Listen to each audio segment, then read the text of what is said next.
Shalom. Bisa ya? Lalu kita siapkan hati. Persiapkan diri kita untuk masuk dalam ibadah kita. Mari kita mengucapkan syukur, terima kasih Tuhan. Terima kasih Tuhan. Mari umat Tuhan katakan terima kasih Tuhan. Terima kasih Yesus.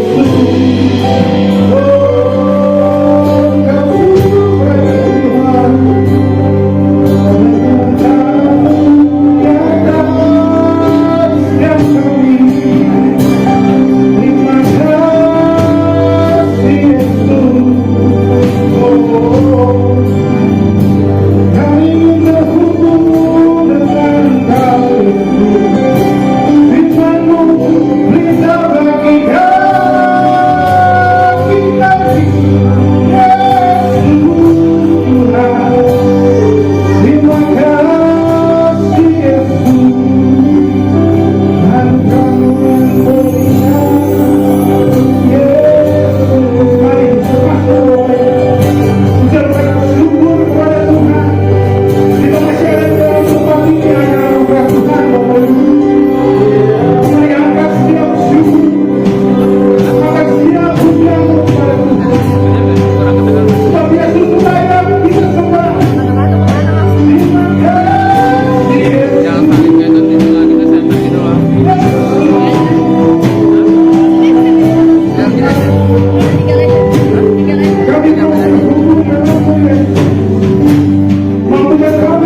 yang berkata-kata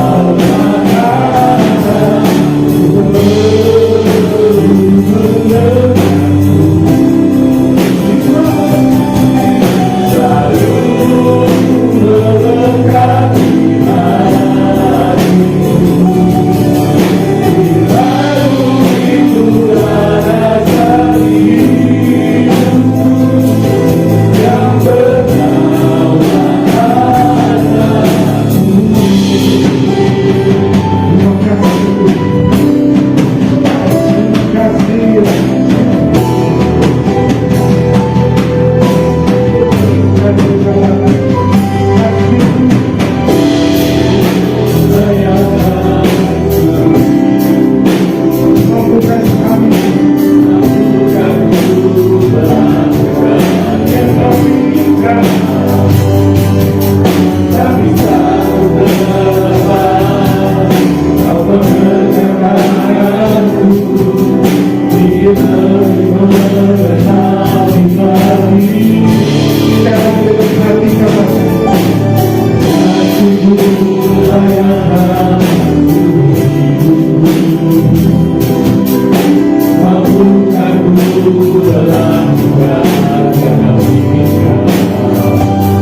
kami, lindungi kami ya Bapa. Dan Roh Kudus bekerja Tuhan kami. Terima kasih ya Bapa, kami serahkan pujian penyembahan kami hanya di dalam nama yang beriman dengan sukacita. Mari kita katakan amin. Tuhan, kami aminkan nyanyian ini karena Allah turut bekerja dalam segala hal untuk mendatangkan kebaikan bagi semua orang yang mengasihi Engkau. Segala sesuatu yang terjadi di dalam kehidupan kami bukan kebetulan, tetapi untuk menolong kami menjadi lebih dekat, menjadi lebih beriman kepada Tuhan. Kami mengucap syukur buat penyertaan Tuhan. Terima kasih Bapa. Hari ini kami merayakan Hari Nasional Kaum Pria. Kami merayakan Hari Ulang Tahun Kaum Pria. Kami juga merayakan Hari Ulang Tahun Pak Asiko yang sudah Tuhan tambahkan umur 1 tahun lagi. Memang betul nyanyian ini mengatakan bahwa Tuhan tidak pernah meninggalkan kami dan membiarkan kami, sehingga kami tetap eksis sampai saat ini Tuhan.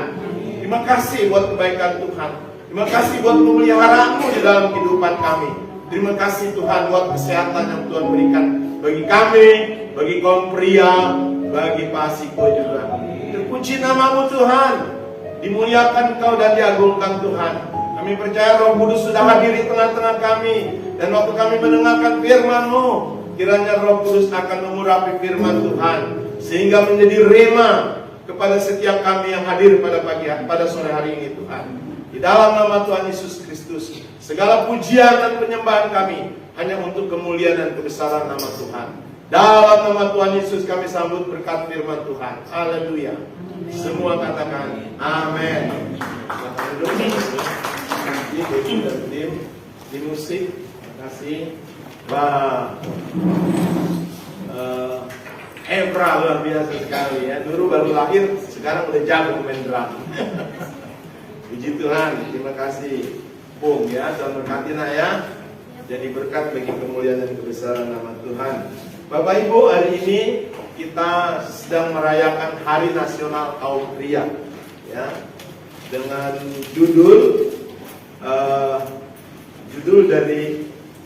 dari kaum pria seluruh Indonesia. Hari Nasional adalah Booster Your Capacity, artinya tingkatkan kapasitas kamu, gitu kira-kira dalam bahasa Indonesianya ya. Tingkatkan kapasitas kamu ya. Nanti kita akan dengar firman Tuhan. Dan hari ini juga kita merayakan Hari Ulang Tahun Kaum Pria. Sudah yang keberapa ya Pak Edwan? 19. Hah? 19.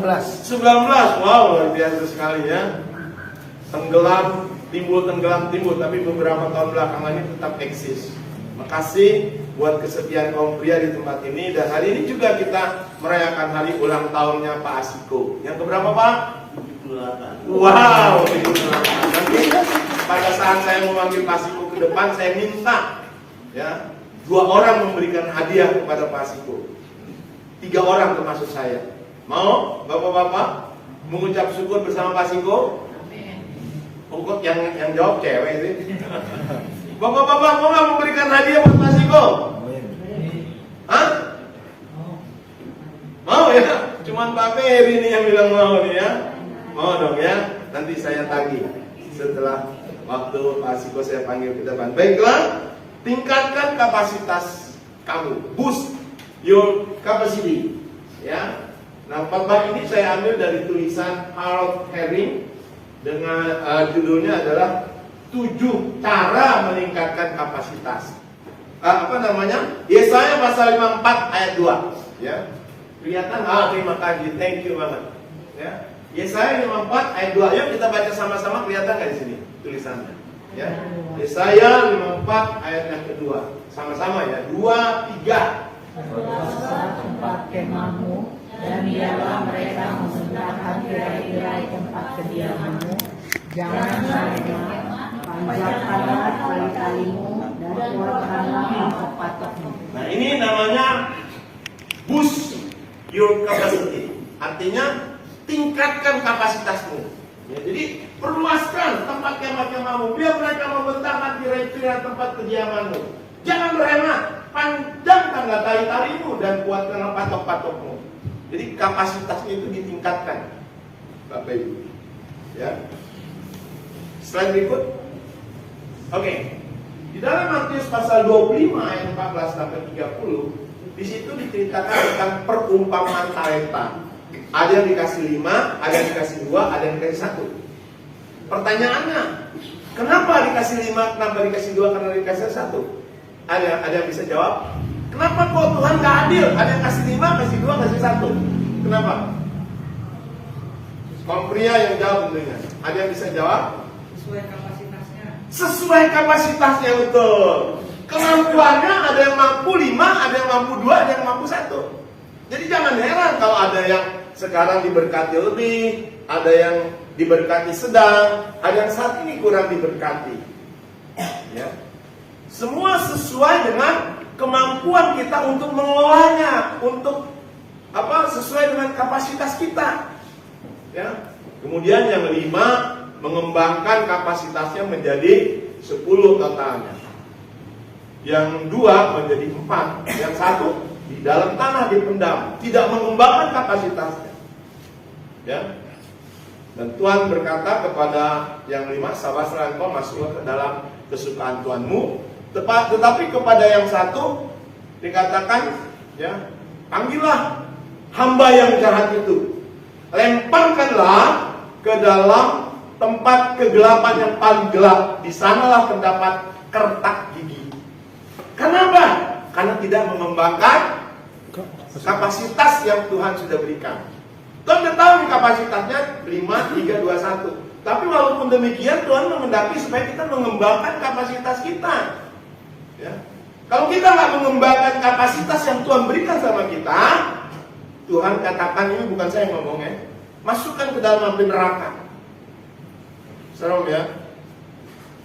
Jadi kita bukan berbicara soal neraka, tapi kita berbicara bagaimana kita mengembangkan kapasitas. Nah, dari cerita ini dengan menjalankan talenta yang Tuhan sudah berikan. Yang saya ambil contoh simpel paling gampang. Efra barusan main drum. Kalau dia pergunakan talentanya terus menerus, ya, maka Tuhan akan tambahkan kapasitasnya menjadi lebih pintar, lebih canggih, lebih hebat. Tapi kalau dia nggak pernah membuat itu untuk latihan, untuk melatih dia bermain untuk melayani Tuhan, yakin nggak kapasitasnya tidak akan bertambah. Kalau dia cuma main di luar, kapasitasnya pasti akan terbatas. Tapi kalau kita dikasih talenta, kita kembangkan talenta kita, maka Tuhan akan tambahkan talenta itu kepada kita. Nanti ada ayat. Percaya nggak Bapak Ibu? Ya. Slide berikut. Ya.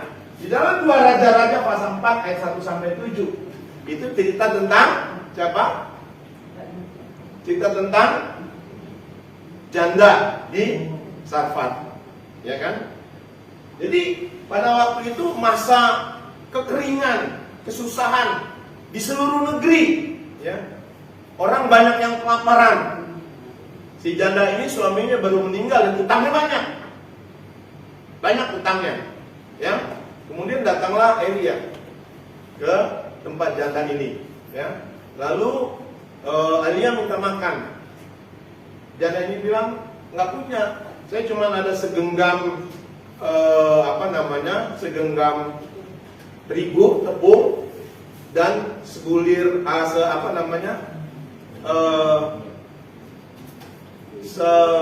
sesekian minyak lah, minyak untuk menggoreng. Habis itu kami makan dan kami mati karena memang keadaannya susah pada waktu itu. Ya, lalu berikan itu kepada aku, kata Elia. Diberikanlah kepada Elia, kasih. Ya, terus kemudian Elia katakan, sekarang, ya, tuangkanlah minyak itu kepada buli-buli yang ada di rumah itu. Ya. Ambil semua buli-buli yang ada di tetangga untuk diberikan minyak itu. Kemudian dituangkan minyak itu sampai penuh. Akhirnya anaknya bilang, "Ma, buli-bulinya udah gak ada lagi." Alkitab mengatakan minyak itu pun berhenti, nggak mengalir lagi. Jadi karena buli-bulinya nggak ada lagi, tempat penampungan minyak itu nggak ada lagi, sehingga berhenti juga minyak itu. Ya. Dan akhirnya minyak itu dijual, kemudian dapat digunakan hasilnya untuk pembayaran hutang, bahkan membiayai anak-anaknya untuk sekolah atau menghidupi mereka. Ya. Seandainya saja si perempuan ini meningkatkan atau janda ini meningkatkan kapasitas buli-bulinya lebih banyak lagi, bukan hanya dia dapat menolong keluarganya, tapi mungkin juga dia dapat menolong seluruh tetangga yang ada di sekitarnya. Karena minyak itu terus akan mengalir selama buli-buli itu masih ada. Ya. Tapi kapasitasnya cuma sampai di situ. Bapak Ibu. Jadi kita harus meningkatkan kapasitas. Cara mengembangkan kapasitas dari perempuan janda ini dengan menambahkan bejana.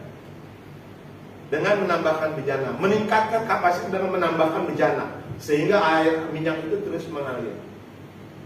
Jadi memang kita menyarankan kepada kita boost your capacity, tingkatkan kapasitasmu yang kamu miliki. Saya berikut. Ketika Anda memperluas kapasitas Anda, karena saya nggak bisa melihat terlalu jauh, terlalu kecil, untuk memberi dan menerima, Anda memperbesar aliran berkat Anda.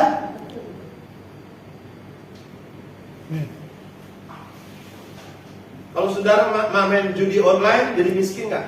Miskin. Jadi miskin. Tapi kalau saudara memberi sesuatu buat pekerjaan Tuhan, memberi sesuatu buat hamba Tuhan, jadi miskin nggak? Nggak pernah kita dengar ada orang yang memberi sesuatu buat pekerjaan Tuhan itu jadi miskin. Itu yang meningkatkan kapasitasnya, sehingga Tuhan berkati lagi. Waktu kita memberi, Tuhan berkati lagi. Saya sedang membangun satu pastori di daerah Lemo sana. Itu perjalanan naik pesawat 2,5 jam. Kemudian dari Palu setelah naik pesawat jalan lagi dengan mobil itu 19 jam. Ya. Dan ininya sudah nggak ada, apanya namanya, sengnya sudah nggak ada. Papannya sudah lapuk, jadi nggak bisa digunakan lagi. Kalau hujan banjir di bawahnya. Akhirnya BPD mau tingkatkan itu. Saya bilang, BPD bayarin dong. Ada berapa uangnya BPD? Nggak punya Pak Eros, nggak punya uang. Ya, saya nggak buat sih gambarnya. Akhirnya, kemudian, oke lah kalau gitu saya kirim uang, kemudian bangun pondasi. Pondasinya ditinggikan, setelah tinggi nanti akan ditimbun dengan apa namanya, dengan tanah. Ya, supaya nggak kebanjiran lagi. Dan hamba Tuhan itu bisa tinggal di pastori itu. Kalau ada hamba Tuhan yang mau melayani di suku Wana terasing, mereka bisa tinggal di situ. Saya jadi miskin? Enggak, malah tambah berkati. Jadi waktu kita memberi, waktu kita meningkatkan kapasitas kita dengan memberi, maka Tuhan beri kita berlimpah-limpah. Luar biasa. Di dalam Lukas pasal 6 ayat 38 mengatakan, berilah, maka kamu akan diberi. Suatu takaran yang baik, yang didapatkan, yang digoncangkan dan yang tumpah keluar, akan dicurahkan ke dalam ribamu. Sebab ukuran yang kamu pakai untuk mengukur, akan diukurkan kepadamu. Wow, luar biasa sekali. Jadi orang yang mau memberi untuk pelayanan pekerjaan Tuhan, ini salah satu contoh. Dia sedang meningkatkan kapasitasnya, dia sedang memberkati bukan hanya orang lain, dan juga sedang memberkati hidup dan keluarga. Slide berikut. Lukas pasal 5 ayat 1 sampai 6. Ya. Di situ diceritakan pada waktu itu Yesus datang ke danau Galilea. Dan dilihat ada 2 perahu, ya. Lalu Yesus naik ke dalam perahu itu. Orang banyak itu habis khotbah di bukit, ya. Orang banyak mengikuti dia. Akhirnya perahu itu disuruh agak ke tengah sedikit dan Yesus berbicara firman Tuhan. Setelah Yesus berbicara firman Tuhan, baru kemudian Yesus berkata kepada Petrus, Petrus, coba tebarkanlah jalamu ke sebelah sana. Ya. Petrus katakan, Tuhan, sepanjang malam kami sudah berusaha untuk mencari ikan, tapi di sini nggak ada ikan. Tapi karena Tuhan yang menyuruh, maka saya lakukan itu juga. Dan apa yang terjadi, saudara? Waktu diangkat jala itu, ikan itu berlimpah ruah sampai perahu itu akan tenggelam. Wow, luar biasa sekali. Petrus sedang meningkatkan kapasitasnya. Dengan apa Petrus meningkatkan kapasitasnya? Pernahkah saudara berpikir dan bertanya, kenapa setelah Yesus berbicara, kenapa setelah Yesus berkhotbah, baru kemudian Yesus berkata kepada Petrus, Petrus, tebarkan jalamu. Bukan pada waktu Yesus datang ke danau itu dan berkata langsung kepada Petrus, Petrus, tebarkan jalamu. Enggak. Yesus berkhotbah dulu, Yesus berbicara dulu firman Tuhan, baru Petrus, baru diperintahkan oleh Tuhan Yesus Petrus untuk menebarkan jalan. Petrus jawab, karena engkau yang menyuruh maka aku lakukan. Kenapa dia berkata begitu? Karena dia sudah dengar firman Tuhan. Petrus meningkatkan kapasitasnya karena dia dengar firman Tuhan.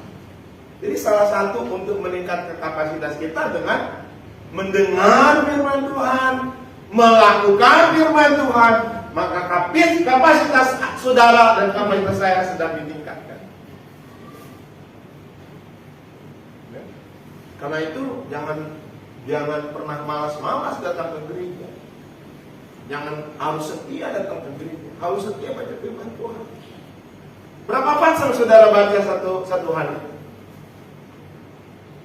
Di Gumian berapa pasal? 2 pasal. Gembalanya juga dites nih. Ya. Devi berapa pasal? Kadang-kadang. Paling banyak 1. Hah? Paling banyak 1. Paling banyak 1, itu kan betul kan kadang-kadang. Berapa pasal saudara? Padahal untuk meningkatkan kapasitas kita, salah satunya adalah firman Tuhan. Saya bangun 4:30, jam 4 kadang-kadang bangun. Terus kemudian saya berdoa sebentar, lalu saya baca firman Tuhan. Dan kita memang dianjurkan oleh BPD paling sedikit 3 pasal baca. Dan di situ kita dapat banyak pengetahuan, banyak berkat yang Tuhan berikan melalui firman Tuhan yang kami baca. Kami sedang meningkatkan kapasitas kami pada waktu kami setia kepada Tuhan di dalam ibadah. Pada waktu kami mendengarkan firman Tuhan, pada waktu kami membaca firman Tuhan, pada waktu kami melakukan firman Tuhan, kami sedang melakukan kapasitas kami. Petrus sedang melakukan kapasitasnya setelah dia dengar firman Tuhan dan dia lakukan, karena engkau yang suruh maka aku tebarkan jala itu, dan dia dapat berkat yang luar biasa. Kapasitas Petrus meningkat setelah mendengarkan ajaran Yesus. Manifestasi mujizat terjadi. Slide. Oke. Jadi ada 7 kunci untuk meningkatkan kapasitas Bapak Ibu. Yang pertama, mintalah kepada Tuhan untuk meningkatkan kapasitas Anda. Jadi kita harus minta, ada kerinduan, ada keinginan. Ya. Kalau tidak ada keinginan kita untuk meningkatkan kapasitas, jangan bermimpi kita bisa meningkatkan kapasitas. Horizon Aquino, siapa itu? Horizon Aquino, Imelda, siapa? Presiden Filipina. Perempuan atau laki? Perempuan. Namanya Imelda, perempuan. Dia tidak pernah bermimpi untuk menjadi presiden. Kalau dia tidak akan menjadi presiden kalau dia tidak pernah bermimpi jadi presiden. Dia kumpulkan tanda tangan, ada 1 juta kalau nggak salah, 1 juta orang tanda tangan mau menjadikan dia presiden. Padahal waktu itu nggak mungkin dia jadi presiden.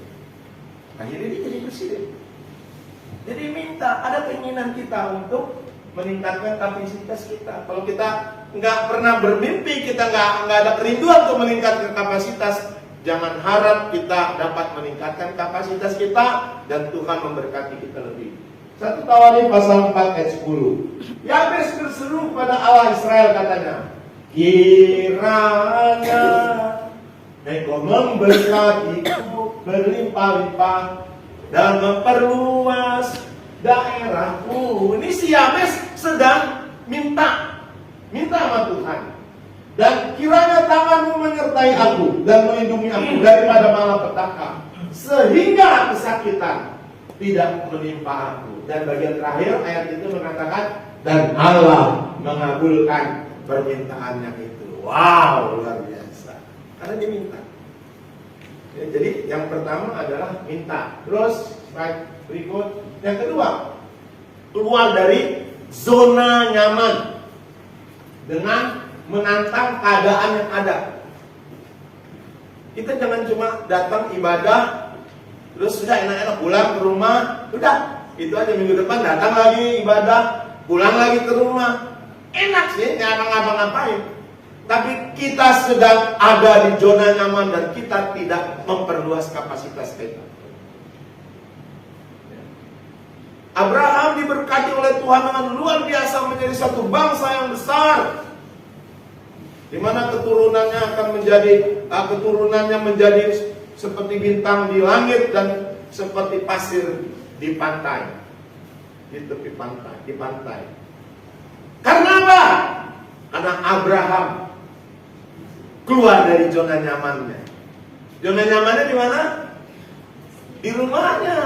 Lebih enak di rumahnya. Ngapain kita keluar? Banyak tantangan. Ya. Abraham tinggal bersama dengan keluarganya di Haran. Kejadian pasal 12 ayat 1 sampai 2. Berfirmanlah Tuhan kepada Abraham, waktu itu namanya Abraham ya. Pergilah dari negerimu, dari sanak saudaramu, dan dari rumah bapakmu ini ke negeri yang akan kutunjukkan kepadamu. Wow, sesuatu yang gak gampang, saudara. Ayat ini dibaca begitu sepele aja, tapi sesuatu yang gak gampang. Keluar dari rumahnya. Padahal Abraham juga belum pernah keluar dari rumahnya, ke tempat yang dia gak tahu, yang Tuhan akan tunjukkan. Waktu saya ditugaskan ke Timur, saya stres banget Bapak Ibu. Karena saya selama hidup saya tidak pernah keluar dari keluarga saya. Saya tinggal di rumah saya. Saya sekolah dari SD, SMP, SMA sampai kedokteran bersama dengan keluarga saya. Satu saat setelah saya jadi dokter, saya ditugaskan ke Timur. Stres banget. Abraham itu demikian. Tapi dia mau mengikuti perintah Tuhan dan dia keluar dari zona nyaman. Aku akan membuat engkau menjadi bangsa yang besar dan memberkati engkau serta membuat namamu masyhur, dan engkau akan menjadi berkat. Jadi keluar dari zona nyaman kita. Perintah Tuhan Yesus dalam amanat agungnya, pergilah, jadikan semua bangsa menjadi muridku. Jadi jangan cuma datang di gereja dan tidak ada gerakan dari kita, action dari kita untuk keluar dari zona nyaman. Artinya bukan berarti saudara harus pergi kayak Pak Siko, misalnya pergi ke suku terasing di daerah pedalaman, bukan, nggak mungkin lah ya. Bisa-bisa ayamnya yang udah dipotong hidup lagi di pasar. Dari Pak Siko, nggak mungkin. Tapi kan bisa uangnya itu digunakan untuk pelayanan di daerah terpencil. Keluar dari zona nyaman. Tapi kan bisa untuk mengajak anak mantunya ayo setia sama Tuhan. Kan sudah dilakukan. Itu keluar dari zona nyaman. Kalau mau zona nyaman dia biarin aja, ya kan? Biarin aja anak mantunya. Jadi nggak ribut. Tapi kita harus keluar dari zona nyaman itu dengan membuat dia atau mengajak dia untuk setia sama Tuhan. Jadi keluar dari zona nyaman.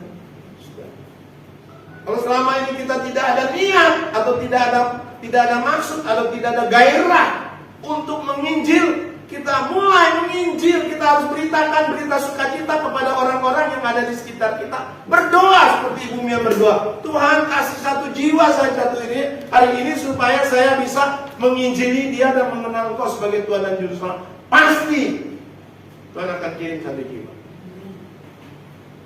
Harus keluar dari zona nyaman. Kalau saya sebagai dokter menangani pasien, ya, zona nyaman saya setelah saya tangani, udah pulang pasiennya. Nanti ada pasien saya cukup banyak, Bapak Ibu.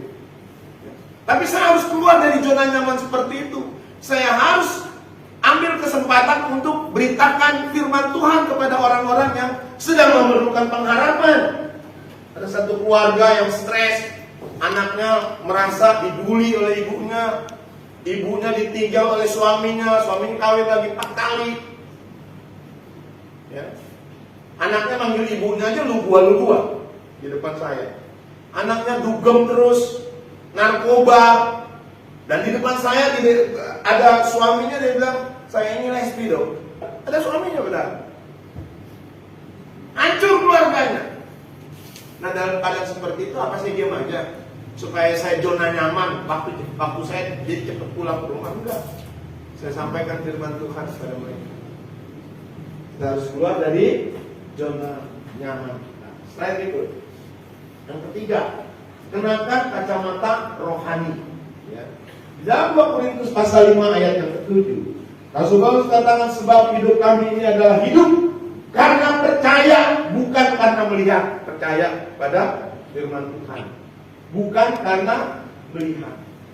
Jadi hidup kita ini harus hidup yang karena firman Tuhan, bukan yang karena kita lihat. Kita lihat bisa salah, Bapak Ibu. Tapi kalau kita berjalan sesuai dengan firman Tuhan, maka kita akan dipimpin ke jalan yang benar, track yang benar, yaitu firman Tuhan. Jadi hidup kita harus berjalan sesuai dengan firman Tuhan.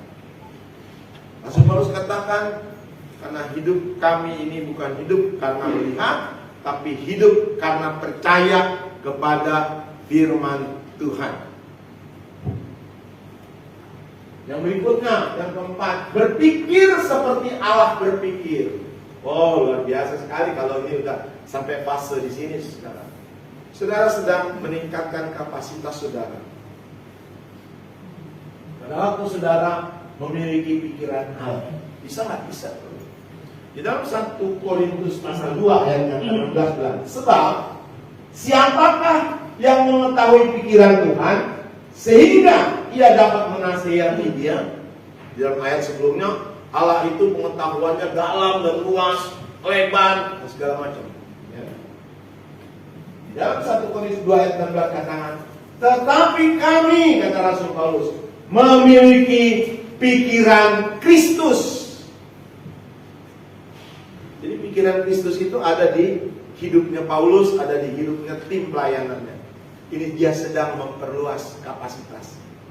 Kalau pikiran manusia terbatas, pikiran manusia dibatasi. Tapi kalau pikiran Kristus enggak dibatasi, Bapak Ibu.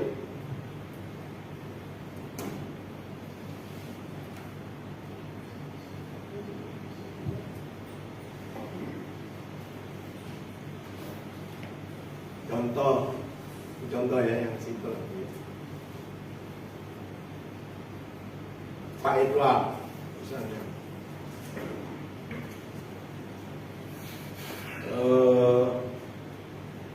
saya mendengar nih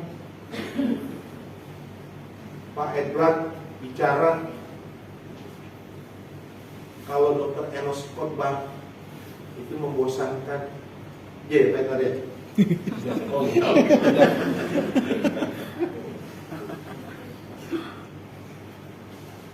Saya mendengar. Itu pikiran saya, Pak. Pikiran saya. Lalu kalau kami memiliki pikiran Kristus, nggak akan melakukan itu. Karena pikiran Kristus katakan begini, apa yang benar, apa yang baik, apa yang sedap didengar, pikirkanlah itu, katanya. Itu namanya pikiran Kristus, Bapak Ibu. Jadi Rasul Paulus bisa berkata begini. Waktu di dalam kesusahan dia bisa berkata begini, saya sungguh senang, berbahagia karena mengalami kesusahan di dalam Kristus. Waduh, kayak orang gila dia. Kok ada ya orang yang dalam keadaan susah gitu, dia bisa bilang saya senang. Ada nggak di sini sih orang yang seperti Rasul Paulus begitu? Saudara, ini dalam loh perkataan Rasul Paulus ini. Kalau pikiran manusia, kalau dalam keadaan susah, misalnya sakit, udah mikirin penyakitnya, gua bakal mati 1 tahun lagi atau 6 bulan lagi. Ada Tuhan nggak memperhatikan, gembala nggak datang mendoakan. Itu pikiran manusia. Tapi kalau pikiran Kristus, Allah turut bekerja di dalam segala hal untuk mendatangkan kebaikan bagi orang yang mengasihi. Saya tahu Tuhan, penyakit yang saya derita ini membuat saya menjadi makin dekat sama Tuhan. Penyakit yang saya derita ini membuat saya menjadi lebih hati-hati dalam menjalani hidup ini.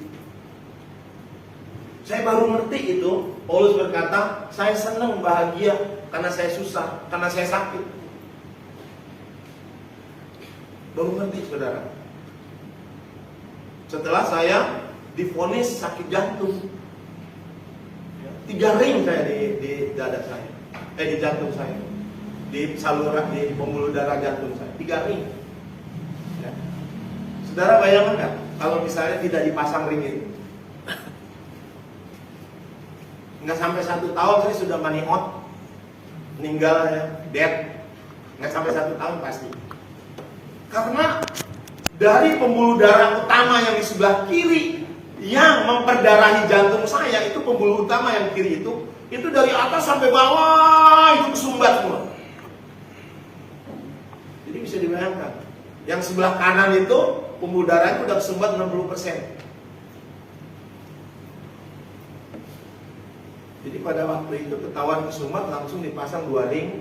1 tahun kemudian yang 60% itu jadi 98%. Dipasang lagi 1 ring. Makanya saya masih hidup sampai sekarang. Saya ingat waktu itu dokternya bilang, dok, yang harus dijaga tensi dokter. Tensinya harus dijaga. Oke, saya sampai saat ini saya minum obat hipertensi. Kadang-kadang saya, waktu pertama-tama saya masih rutin pemeriksaan darah saya. Belakangan saya cuman tensi saya sekali-sekali. Makanya saya masih hidup sampai sekarang. Saya bersyukur. Karena ketahuan, kalau enggak saya udah mati. Pak Santo juga bersyukur nggak Pak? Kemarin dapat stroke ringan, bersyukur. Sekarang Pak Santo minum obat hipertensi ya, Kandasartan dan amlodipin ya, 2 ya. Dan jaga kesehatan sama sekali, kode lebih ketat lagi. Nggak mau makan ikan asin ya Pak ya? Nggak makan ikan asin ya? Padahal enak banget ikan asin. Ikan asin, sayur asem, Sambal sama jengkol sama petek misalnya. Wow. Terus ditambah dengan tomat, aduh kita mau makan. Intinya Bapak Ibu, kita harus berpikir seperti Kristus berpikir. Amin. Artinya kita jangan fokus dengan masalah yang kita hadapi, tapi kita fokus kepada Kristus. Waktu masalah datang di dalam kehidupan kita, jangan fokus kepada masalah kita. Waktu penyakit datang kepada kita, jangan fokus kepada penyakit kita, tapi fokus kepada firman Tuhan, kepada pikiran Kristus. Oh, di balik semua itu, Tuhan punya rencana yang indah dalam kehidupan kita. Slide berikut, yang kelima. Percakapan negatif akan berdampak buruk pada kapasitas Anda. Itu tadi. Ya. Jadi kapasitas kita tidak akan bertambah kalau kita ngomongnya negatif aja, pikirannya negatif aja. Melihat orang nggak nyapa kita, dia bilang, waduh, dia sentimen sama saya. Negatif. Ya.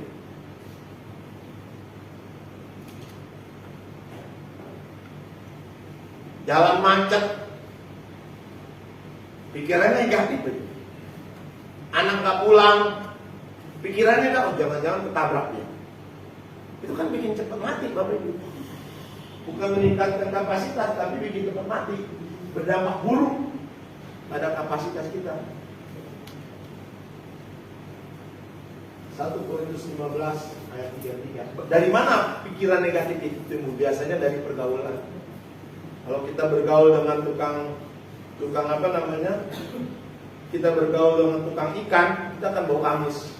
Ya kan? 1 Korintus 15 ayat 33. Janganlah kamu sesat. Pergaulan yang buruk merusakkan kebiasaan yang baik. Ya. Di dalam Mazmur 1 ayat 1, berbahagialah orang yang tidak berjalan menurut nasihat orang fasik, yang tidak berdiri di dalam orang berdosa, dan yang tidak duduk dalam kumpulan pencemooh. Artinya apa? Artinya kalau kita bergaul, hal-hal yang negatif jangan kita ambil. Pikiran yang negatif jangan kita ambil. Kalau ada berita-berita yang negatif, jangan masuk di dalam pikiran kita sebelum ada konfirmasi yang benar. Saya sering untuk itu tuh. Pikiran saya udah negatif aja. Ya.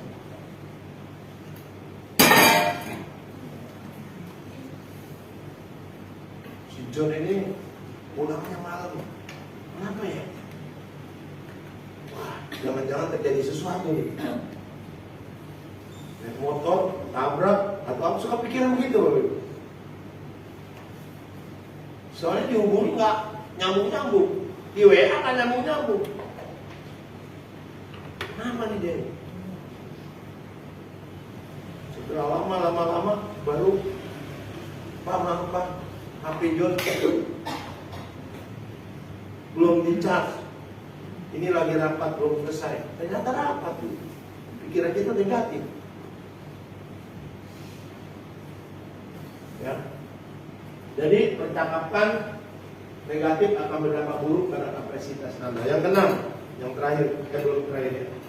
Berasosiasi dengan mentor yang benar akan meningkatkan kapasitas Anda.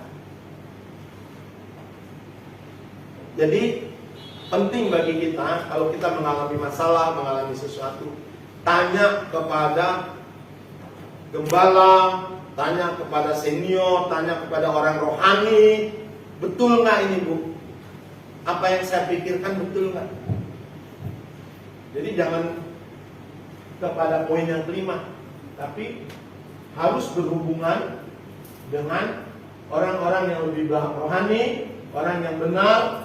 Itu akan meningkatkan kapasitas kita. Kalau enggak, kita akan terjebak. Kapasitas kita tidak meningkat, kita akan terjebak, malah akan mendatangkan keburukan dalam kehidupan kita.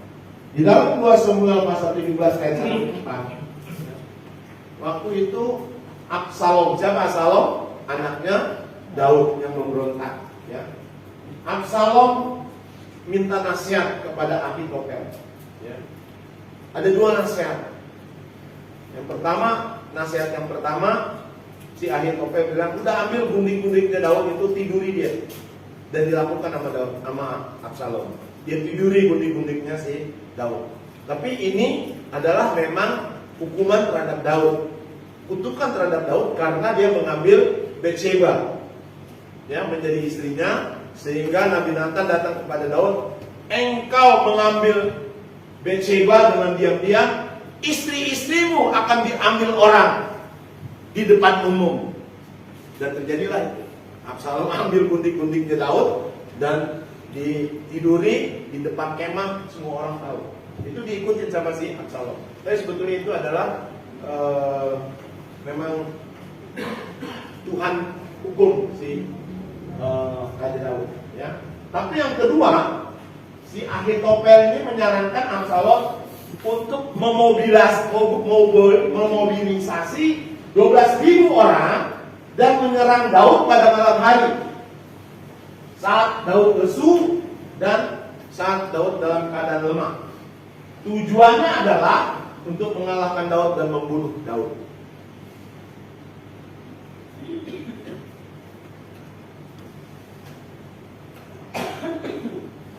Daud ngikutin, yang ini Daud nggak ngikutin yang ini. Dia minta nasihat kepada Husai. Dan Husai menasihatin Daud, jangan lakukan yang Absalom Husai menasihati Absalom, jangan ikuti si Ahitofel. Tidak baik itu nasihat. Dan akhirnya Absalom memutuskan untuk mengikuti Husai. Jadi kalau kita mau tanya kepada orang yang benar, ya, Absalom nanya kepada Ahitofel, orang yang salah mengajarkan kepada kita salah. Ya, itu biasanya sering terjadi dalam keadaan gosip-gosipan tuh ya. Oh iya memang begitu tuh, memang dia kalau ngomong suka begitu tuh. Tambah benci kita. Tapi tanya kepada orang yang benar, kepada orang yang rohani. Ya. Absalom tidak mengikuti Ahitofel, tapi dia justru mengikuti nasihat Husai untuk tidak melakukan apa yang Ahitofel sarankan, membunuh Daud. Ya. Yang terakhir, tidak seorang pun dapat membatasi kapasitas Anda untuk meraih kesuksesan. Jadi kalau kita mau udah bermimpi, mengingini untuk meningkatkan kapasitas itu, maka itu akan terjadi. Dan gak ada orang yang bisa menghalangi kita, kecuali kita mengizinkan orang itu untuk melakukannya. Jadi menolak 1 sampai 6 tadi. Ya. Kalau kita menolak 1 sampai 6 tadi, maka kapasitas kita akan terhalang dan tidak akan diperluas. Michael John Bobek, coba sudah cari di Google siapa itu Michael John Bobek. Coba Evra cari ya. Dia bilang, katakan semua kemajuan terjadi di luar zona nyaman. Amin. Jadi sekarang saya harapkan setelah kita dengar firman Tuhan, jemaat di Jelambar jangan mau hidup di zona nyaman. Kita harus bergerak supaya kita maju, anak-anak kita maju, cucu kita maju. Ya. Karena kita tidak hidup selama Tuhan kasih kita umur, kita tidak hidup stagnan. Ya. Tapi kita harus hidup ekspansi, meluaskan kapasitas kita. Bukan untuk kita karena kita sudah umur, tapi untuk anak-anak kita, untuk anak cucu kita, untuk mantu kita, supaya mereka diberkati. Siapa? Siapa? Michael John Bobek. Seniman digital dan desainer grafis asal Amerika yang dikenal dengan karya-karyanya yang surrealis. Siapa? Bapak Ebra? Lupa, enggak kedengeran saya. Seniman digital. Seniman. Ini adalah tokoh-tokoh besar, ya. Dan salah satunya seniman John Bobek. Dia mengatakan semua kemajuan terjadi di luar zona nyaman. Tuhan berkati kita. Semoga apa yang kita dengar pada sore hari ini menolong kita untuk memperluas kapasitas kita. Boost your capacity. Semua, untuk orang muda, perempuan, laki, walaupun ini hari Arnas kaum pria, tapi firman Tuhan itu kita semua, untuk saya juga, untuk Ibu Gembala, dan untuk kita semua. Amin.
integritas bersatu, Indonesia pasti maju. Pria integritas, pria integritas, pria integritas, yes, yes, yes. Pria bersatu, gereja maju, gereja maju, pria bersatu. Amin, puji Tuhan.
God, and all will see how great is our God. Dan hidup berlari sampai tujuan.